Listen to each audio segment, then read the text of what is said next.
뭐 아직까지는 만족도는 10점? 절대 아닙니다. 달콤한 연애를 한 지도 3년째. 그래서인지 이번 두 사람의 결혼설은 많은 관심을 받고 있습니다. 9월 결혼설 정말 사실일까요? 이효리 씨 결혼설이 지금 저희도 지금 확인 중에 있으니까요. 예, 바로 답변 드릴 수 있는 게 없네요. 그러나 계속해서 확인되지 않은 추측들이 난무한 상황. 당일 오후 소속사 측은 조심스럽게 입장을 밝혔습니다.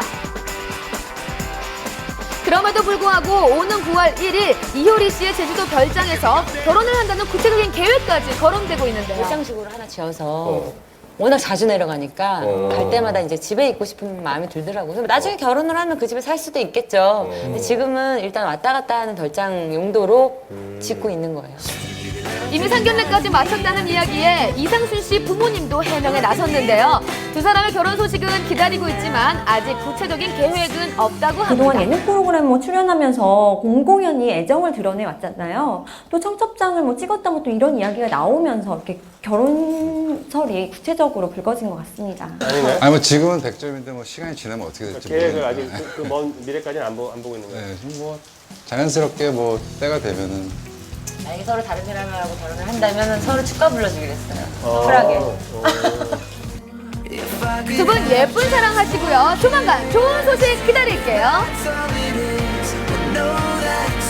이번 주 굵직한 사실들로 대중들은 또 한 번 놀랐습니다. 프로포폴 상습 투약, 성폭행, 그리고 도박, 각종 형사 사건으로 법정에선 스타 뉴스입니다.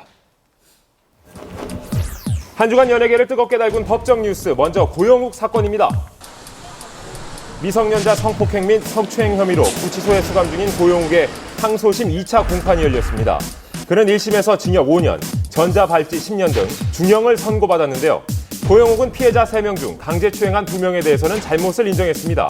하지만 A양에 대한 성폭행 혐의는 부인하고 있는 상황입니다. 고영욱 씨가 회심의 반격의 카드를 꺼내들었습니다. 나는 이들과 사랑했다. 그것을 입증할 만한 실마리를, 단서를 본인이 스스로 공개한 겁니다. 고영욱 측은 A양과 주고받은 문자 메시지를 복원해 공개했는데요. 고영욱이 늘 먼저 연락했다고 주장한 A양. 그러나 고영욱이 A양을 성폭행한 혐의를 받는 2010년 당시 A양은 먼저 연락하거나 안부를 묻기도 했습니다.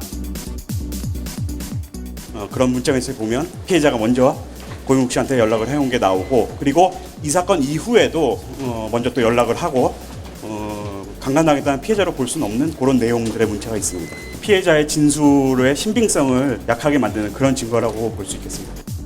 이에 대해 재판부는 복원한 문자 메시지의 사실 여부를 확인해 볼 필요가 있다고 밝혔습니다.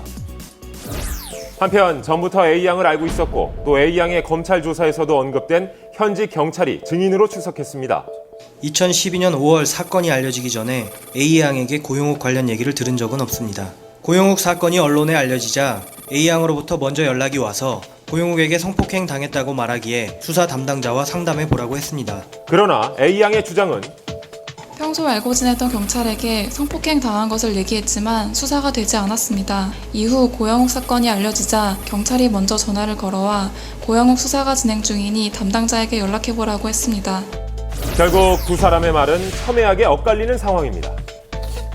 차기 재판은 굉장히 중요합니다. 사실 이 고영욱 씨 사건의 향방을 가릴 수 있는 가장 중요한 재판이 될 전망인데요. A양이 직접 법정에 출석해서 어떠한 피해를 당하는지 소상히 밝힐 예정입니다. A양에 대한 혐의가 무혐의로 입증된다면 고영욱 씨에 대한 형량, 처벌은 상당히 가벼워질 전망입니다. 반대로 A양의 주장에 일관성이 있다라는 재판부 판단이 내려진다면 고영욱 씨는 상당히 높은 아주 중형을 받게 될 가능성이 있다는 것이죠.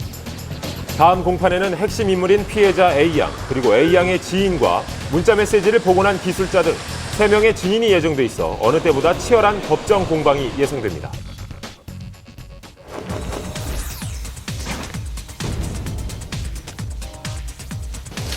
지난 27일 김용만의 선고 공판이 열렸습니다. 최대한 정실하고 겸손하게 선고 공판을 임하겠습니다. 김용만은 지난 4월 13억 원 상당의 상습 도박을 한 혐의로 기소됐는데요. 재판부는 징역 8월에 집행유예 2년, 사회봉사 120시간을 명령했습니다. 초범인데다 평소 사회봉사 등 선행에 힘쓴 사실이 참작되면서 실형을 면하게 된 이번 겁니다. 결과에 있어서 모든 것을 겸허히 받아들이겠습니다. 앞으로 항소는 하실 건가요? 항소는 안 하겠습니다. 더 이상